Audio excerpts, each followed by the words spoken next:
All right, hey, good evening, folks. Once again, we are back taking a look at the tropics. Tonight is Tuesday, November 8th, 2022. This is your evening update on Tropical Storm Nicole. Wanted to run a quick evening video, talk about the latest throughout the day. We had two videos up earlier, and this evening we're going to catch you up on the latest regarding Nicole's track towards the state of Florida. So, as we've been talking about, we have this late season storm in our hands, very unusual tropical storm that is moving towards the Sunshine State.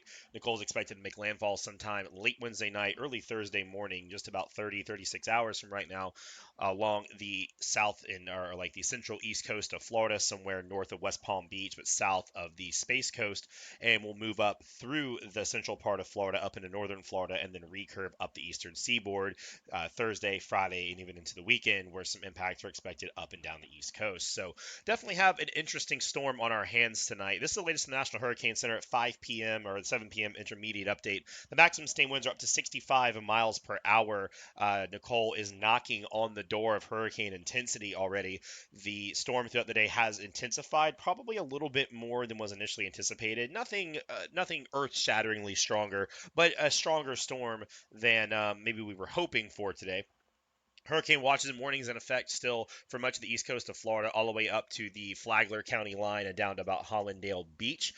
Tropical storm warnings extend all the way up into southeast Georgia, and tropical storm watches have now been issued up into the coast of South Carolina, and then a tropical storm watch also in effect for much of the west coast of Florida, from Appalachia Bay down to about the Fort Myers region. So definitely lots of watches and warnings tonight. Of course, also for the northern Bahamas, a hurricane warning in effect. Nicole now expected to be a hurricane as it passes over Grand Bahama, Great Abaco, and some of the other islands of the northern Bahamas, and then making that landfall just after midnight Wednesday into early Thursday morning. The Hurricane Center's track has not dramatically changed from this morning. We were seeing that more northward trend in the tracks, and that kind of stopped in the afternoon models. Nicole has been diving a pretty good bit south and west, about as we expected. So I don't know if we're going to see a ton more changes. If Nicole gets much stronger than we think, somewhere in like this window, she could still ride this northern part of the cone, but I think somewhere south of Cape Canaveral or along Cape Canaveral is probably about as far north as Nicole's going to get on the east coast of Florida. We also are a little bit more confident that Nicole is going to drive further into Florida. We were thinking there may be more of a lazy turn up more by like Jacksonville, but the evening models are all pretty uniform in telling us that Nicole's probably going to make it across the state and pop over along the west coast. Some more impacts are expected if the Tampa region, Steinhatchee area, up in Appalachia Bay. Some tropical storm conditions are very possible as Nicole comes across. You won't get hurricane conditions, but you will get strong tropical storm conditions. And again, reminder that Nicole's wind field is the size of this orange tangerine looking thing right here. Her wind field is absolutely massive. This is not a typical tropical storm. It has subtropical origins, and the wind field is very large as a result. Let's show you some of the evening real-time stuff. Hurricane hunters flying all through Nicole this evening. This is the latest pass. Hurricane hunter aircraft finding a central pressure on 984 millibars. That is lower than all of our computer models we're currently forecasting at this time. GFS, Euro, Edgeworth, HMON, all initializing to high at this hour. So Nicole is deepening faster than the computer models anticipated. The highest flight level wind recorded was 75 knots, which is 85 miles per hour. So if you translate that to the surface, you could possibly guess that Nicole was close to hurricane intensity, although I don't think she's quite there yet. The SFMR readings reading 55 knots, or about 65 miles per hour. The flight level to surface wind correlation calculation is going to be slightly off, since Nicole is definitely a tropical storm at this point, but she's like tropical storm asterisk, like was subtropical, so the readings are going to be a little off from a typically fully like middle of August tropical storm, if you will, because we're so late in the season. That's why also your eye and temperature, your temperatures near the core are a little bit cooler than normal. Everything's just a little bit off, so keep that in mind if you're someone who gets into this a little bit and you're looking at the flight level wind, you're going, oh, 75 knots, boom, hurricane, there you go.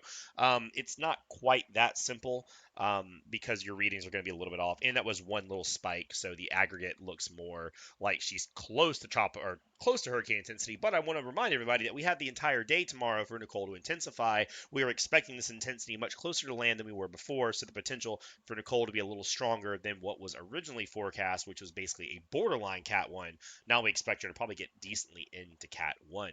Satellite presentation this evening has been up and down throughout the day. She was definitely impressive. Now, in the last couple of hours, convection has collapsed around Nicole's eye. You can see this large band moving in, wrapping into the center of the storm center somewhere in here. You see that convection in the last few frames begin to wane. This is what we would call the diurnal minimum, when the storm has the least amount of temperature contrast between the upper levels and the surface. When the sun's been out for most of the day, we typically see storms have less convection during the day, and they have more convection at night just before sunrise, when the upper levels are cooler than the surface, so warm air is more apt to rise.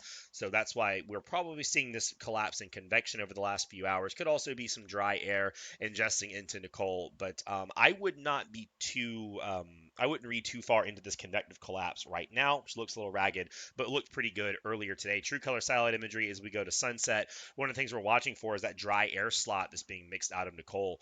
Throughout the day earlier today, we had this dry air slot which was wrapping into the storm like this, and you can still see some evidence of it right here. And we have this kind of shrimp look to the storm. However, over throughout the day, you have this moist inflow coming up under these clouds. So you see these clouds. We'll go ahead and play it back here. In the first couple frames, you watch these clouds to the north here. Watch those low clouds moving to the south. So all these clouds are sinking down. This is a low moist flow at the low levels, and what this is doing is it's cutting off that dry air. So Nicole's moist air going out ahead of it, and she's going to start sucking that up versus sucking up the dry air that was coming across. She's essentially, dry air comes in, and then it starts cutting that dry air supply off, so more moist air can wrap around the core of Nicole. The model showed this pretty well, and that's another reason she's been able to intensify as much as she has tonight. Water vapor shows as well too. You have the string of dry air coming in, but these clouds are expanding, and they're beginning to push that dry air out of the way and moving it away from the core of Nicole. And it's going to be harder for that dry air to wrap up into the center. It'll likely wrap around the storm, but it will not have a direct access to get into the center of the storm. So all this points to the fact that Nicole is likely to strengthen over the next couple hours. Microwave satellite imagery does show a primitive eye structure trying to form. It's still kind of halfway there, but this large band wrapping in tells us that Nicole is working on that and probably will have that finished by tomorrow morning, where more intensification can occur. As we talked about with the computer models, they are a little off tonight. GFS and European models showing you that landfall potential here. GFS coming in at 984 millibars early on Thursday. This is midnight on Wednesday into Thursday morning. 984, well, Nicole's already at about 984, so the chances are she's going to be stronger than 984. The European has been behind the whole time. The European is suggesting a landfall at 988. We know that's not going to happen because she's already lower than 988. Again, lower pressure, stronger storm. So our global models are behind in intensity, although they are calling the track pretty well. Both of them are showing that landfall somewhere north of West Palm Beach, south of Cape Canaveral. The GFS and Euro are agreeing, and again, the trends kind of slowed down. You can see the GFS has been more consistent here after a little bit of a northward trend. Throughout the day, the GFS last 4 runs have been a little better.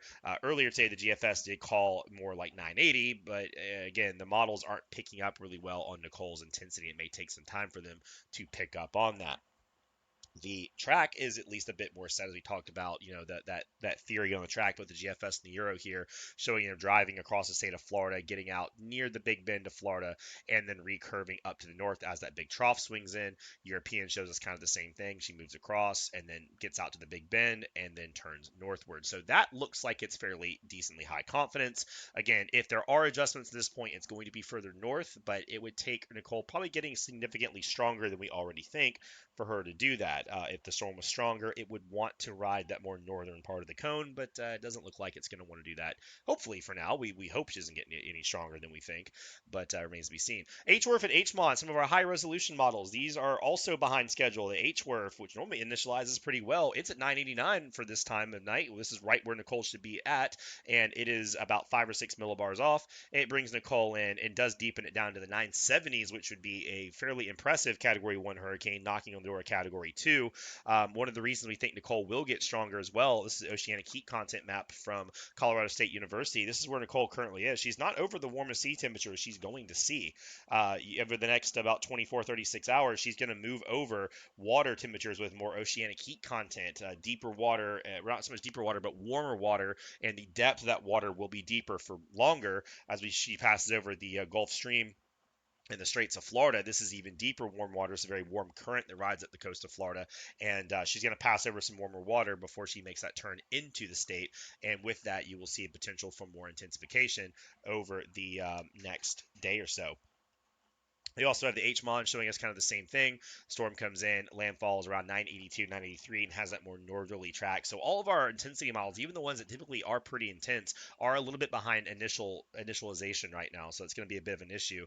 But again, if you're looking for like the high end potential, H-Worth coming in about 974, that looks like the higher end potential for Nicole as she moves in. Let's go and look at some of the impacts associated with Nicole. This is the latest WPC rainfall forecast map, still showing 2 to 4 inches of rain. The rainfall totals have actually come down a little bit, owing to that faster forward speed and Nicole making more of a larger turn instead of making more of a shallow turn into Florida. She's making more of that broader turn, which is kind of spreading that rainfall out. 2 inches of rain now getting out well into the panhandle. But general thought is that she's going to come in, make that turn, and recurve out. So I don't think flooding in terms of rain flooding is going to be a massive issue with Nicole. The state has been decently dry in the wake of Ian, so we don't have a big problem with soil moisture nor drainage basins being full. So I think that the rainfall is going to be handled fairly well. But anytime you get a tropical storm, you can get definitely a lot of rain in a short period of time.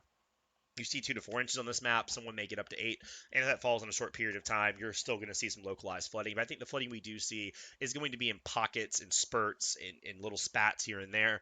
And the rainfall totals across the board have come down. Even the National Weather Service predictions have come down a little bit. So flooding will be a sum of concern, but not like, oh crap, this is going to be a devastating, massive flooding event. Just don't really see that panning out. We're going to show you the NAM-NEST wind gust forecast because the GFS and Euro just are so far behind in intensity that I don't want to trust them. So the NAM-NEST infamously over forecast these storms, and we don't use this to call for intensity of storms. But if we're expecting a stronger storm than our models think, we're going to use something like the NAM-NEST to illustrate the potential wind gust forecast. And I think here it does a pretty good job. Anything you see here in white is potential for hurricane force wind gusts. And I think that this pocket here north of Lake Okeechobee, south of the Space Coast, could be seeing some hurricane force winds as Nicole moves in. Now, some of this red just offshore, the 100+ stuff, we're not going to look at that. Again, the NAM-NEST is not to be trusted for like specific forecasts, but I think this illustrates a good high-end wind gust potential across the board. Showing that potential for wind gusts well over 50 miles an hour for most of northern Florida. I mean, for a second, just forget about the actual core of Nicole, where the strongest winds will be. Look at the potential for wind gusts over 58 miles an hour across parts of northeast Florida, north central Florida, the Ocala area, even down into Orlando and whatnot, where wind gusts 60 to 70 miles an hour are possible as Nicole moves in. Now, I would take this and probably cut it off right here, and then when you see the 60s and 70s, maybe take about 10 miles an hour off this. 67 is probably 57, 76 is probably 66. It's probably overdoing it because this model thinks like Nicole, like a category 3. So I'm just using it for a general illustration purpose. And if you're looking for a high end potential, that's what I would look at. And up here, this makes a lot of sense. Potential for wind gusts over 60 miles an hour down in Daytona, Flagler, Volusia counties, areas like that could be seeing that. And then looking at the potential for wind gusts 50+ miles an hour even into southern Georgia. Again, this is a big storm, big pressure gradient, and it's going to definitely be a lot windier for a lot of folks more than Ian was. Remember, Ian was pretty bad for the coastline, but Ian came across like this. So besides the immediate coast, a lot of north central Florida didn't get much from Ian. Like the rainfall line was about like this. Anything west of that, you didn't even get rainfall. But you're going to get more rainfall than you got with that, and you're going to see much more wind for northern Florida than you got as Ian passed by.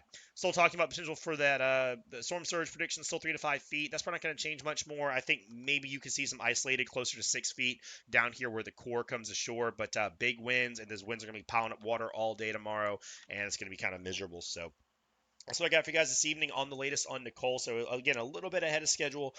It's probably going to take a few hours tonight to kind of recoup itself, but I think tomorrow is going to be an important day. You will see it become a hurricane tomorrow, possibly by tomorrow morning, and some big impacts will start tomorrow afternoon in Florida, tomorrow night in Florida.